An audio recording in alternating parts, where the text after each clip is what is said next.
ඇමරිකාව විසින් වෙනිසුලා ජනාධිපතිවරයා පැහැරගෙන නිවයෝක් නගරයට රැගෙන ගිහින් තියෙනවා. ඒක දැන් ලෝකේ පුරා ප්‍රවෘත්ති මවන තත්ත්වයක් පත් වෙලා තියෙනවා.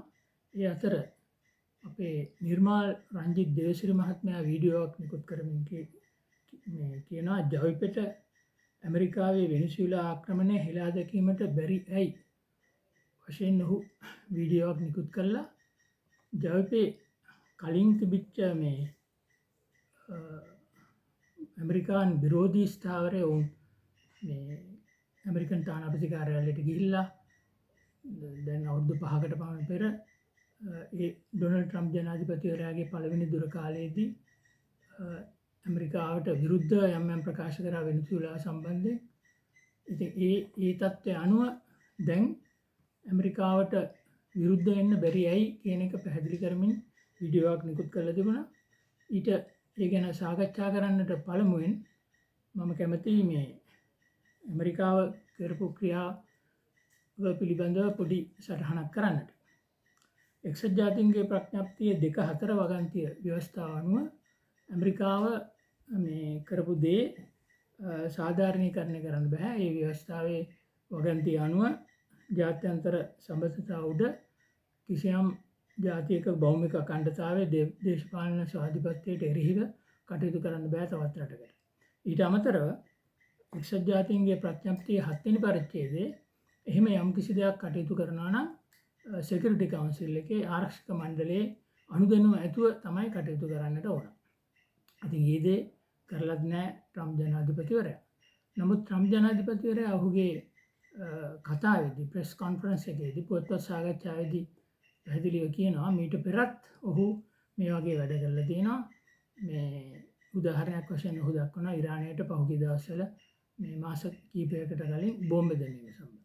ඒකත් එක්සත් ජාතීන්ගේ ප්‍රඥප්තිය 2.4 වගන්තිය උල්ලංඝනය කිරීමක්.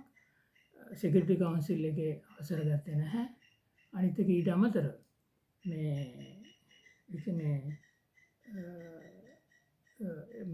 එක්සත් ජනපද මේ ව්‍යවස්ථාව අනුව ඔවුන් කොංග්‍රසයේ අනුමැතිය ගන්න වෙන යුද්ධය ප්‍රකාශ කිරීමක් හෝ එහෙම නැත්නම් යුද්ධ බලය වෙනත් රටකට එරෙහිව පාවිච්චි කිරීමක් සම්බන්ධ ඒ අනුමැතියක්වත් කලින්වත් තරන්නේ නැහැ දැන්වත් තරන්නේ නැහැ. ඒක ට්‍රම්ප් ජනාධිපතිවරයා මේ ඉරාන උදාහරණය අරගෙන කියනවා එහෙම දෙයක් ගන්න අවශ්‍ය නැහැ. ජනාධිපතිවරයාට එක්සත් ජනපද ව්‍යවස්ථාවේ දෙවනි ව්‍යවස්ථාව අනුව ජනාධිපතිවරයාට පැවරී ඇති බලතල අනුව ජාතික ආරක්ෂාවට තර්ජනයක් එල්ලනවා නම් ඒ පිළිබඳ ක්‍රියාත්මක වෙන්නට පුළුවන් කියලා. දැන් නිර්මාල් රංජිත් දේවසිරි මහත්මයාගේ තර්කය වන්නේ මේ සම්බන්ධ ජවිපේ ස්ථාවරය සම්බන්ධ මීට පෙර ඔවුන් ගත්ත ස්ථාවරයට එරෙහිව දැන් රාජ්‍ය බලය ගත්තට පස්සේ උන්ට වැඩ කරන්න බෑ කියන කාරණය සම්බන්ධ.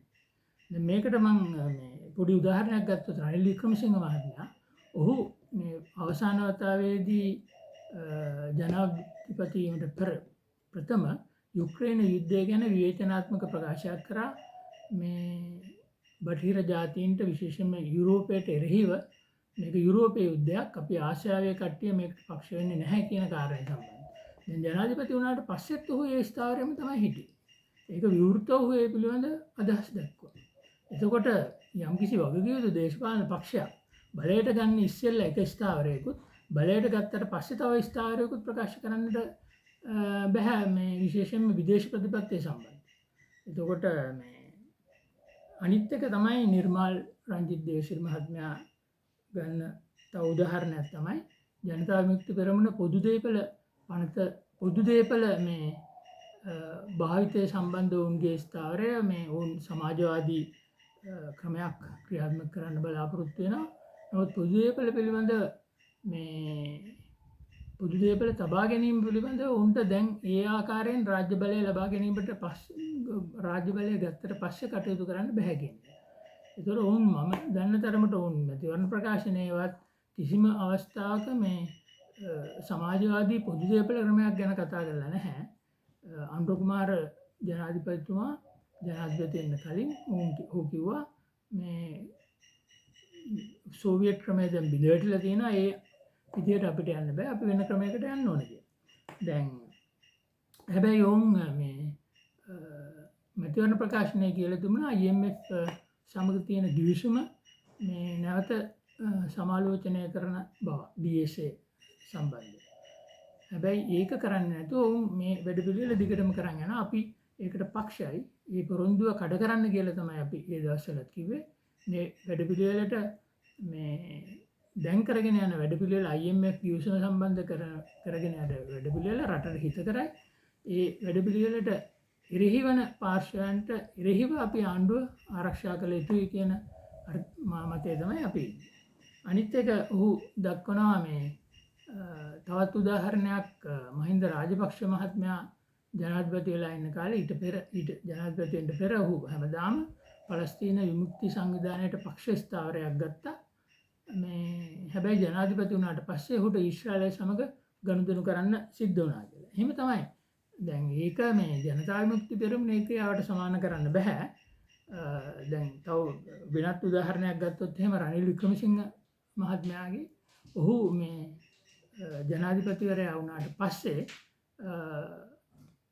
එක්තරා සමුළුවකදී පලස්තීන විමුක්ති සංවිධානයට මේ පලස්තීන විමුක්ති සංවිධානයේ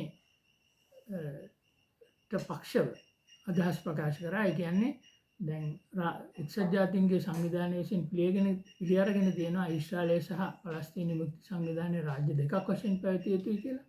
ඒක නිශ්චිත වශයෙන් ඔහු සඳහන් කරමින් ඔහු කිව්වා අවුරුදු 5ක් මට කාල සීමාව මතක නැහැ. අවුරුදු 5ක් ඇතුළත මේ කාර්යය ඉෂ්ට විය යුතුයි කියලා.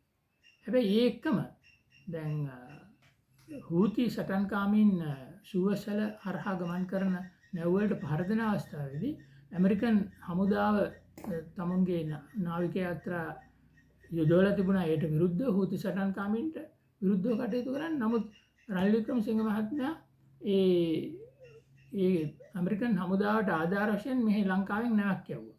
ඒකට හේතු වශයෙන් ඔහු කිව්වේ අපේ රටේ ආර්ථිකය අපේ රටේ අපනයන යන්නේ සුවසැල හරහා බටහිරට. එතකොට ඒකට බාධා සිද්ධ වෙන නිසා මේක අපේ රටේ ආර්ථිකය වෙනුවෙන් මට මේ ක්‍රියාමාර්ගය ගන්න සිද්ධ වෙනවා. එතකොට ඒක සාධාරණයි. ඒ කාරණා දෙකක් ඒක. එතකොට මේ දැන් මහින්ද රාජපක්ෂ මහත්මයා ජනාධිපති වෙලා වැඩ කරද්දිත් දැන් ඒ විදිහට තමයි යම් තීරණ යම් දේවල් පිළිබඳව ගන්නට වෙනවා. දැන් ඔහු කියනවා මේ පලස්තීන විමුක්ති සංවිධානයේ ප්ලොට් සංවිධානයට ආධාර කරා කියලා මේ ඔවුන්ට ගොඩනැගීම සඳහා.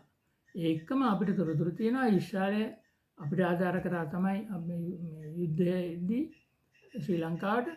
නමුත් මේ ඊශ්‍රායලයේ මේ ද්‍රවිඩ සටන්කාමීනුත් පුහුණු වෙලා තියෙනවා. ඒ විදිහට තමයි දැන් යුද්ධය කෙරීගෙන යද්දී චීනය අපිට මේ ආයුධ දුන්නා. පාකිස්තානය අපිට ආයුධ දුන්නා. ඇමරිකාව අපිට ආයුධ දුන්නේ නැහැ. ඇමරිකාව ඒකම මේ තොරතුරු දුන්නා අපිට මේ යුද්ධයේදී මේ LTT සංවිධානයේ නෞකා පිළිබඳව. ඒ තොරතුරු අපි පාවිච්චි කරලා මේ අපි ඒවයින් මේ නැව් විනාශ කරා. ඒතකොට යුද්ධ අවස්ථාවේදී අපි සියලුම රාජ්‍යයන් සමග මේ සම්බන්ධතා පවත්වාගෙන මනා සම්බන්ධතාවයක් පවත්වාගෙන හිටියා. අපි මධ්‍යස්ථ රටක් වශයෙන්. එතකොට මේ ජාත්‍යන්තර වශයෙන් වැඩ කටයුතු වෙන්නේ එහෙමයි. අනිත් එක මේ ඔහු තවත් අවස්ථාවකදී කියනවා මේ අපේ රටේ මේ දක්ෂිණාංශිකය කියන්නේ මෙතෙක් කල බලයට හිටපු රාජ්‍ය නායකයන් මේ විදේශ ප්‍රතිපත්තිය සම්බන්ධව මේ බරපතල ප්‍රකාශ කරලා නැහැ කියලා. ඔවුන් මේ කිසිවක් මේ ජනතා විමුක්ති පෙරමුණ වාගේ මේ ක්‍රියාත්මක කරන්න බැරි මේ මනෝරාජික දේවල් වෙනුවෙන් උද්ඝෝෂණය කරලා ඇමරිකන් තානාපති කාර්යාලය ඉදිරියට ගිහිල්ලා උද්ඝෝෂණය කළා. එහෙම දේවල් කරේ නැහැ. නමුත් ඔවුන් ඊටාම තීරණාත්මක විදිහට මේ වැඩ කටයුතු කරලා තියෙනවා විදේශ ප්‍රතිපත්ති සම්බන්ධව.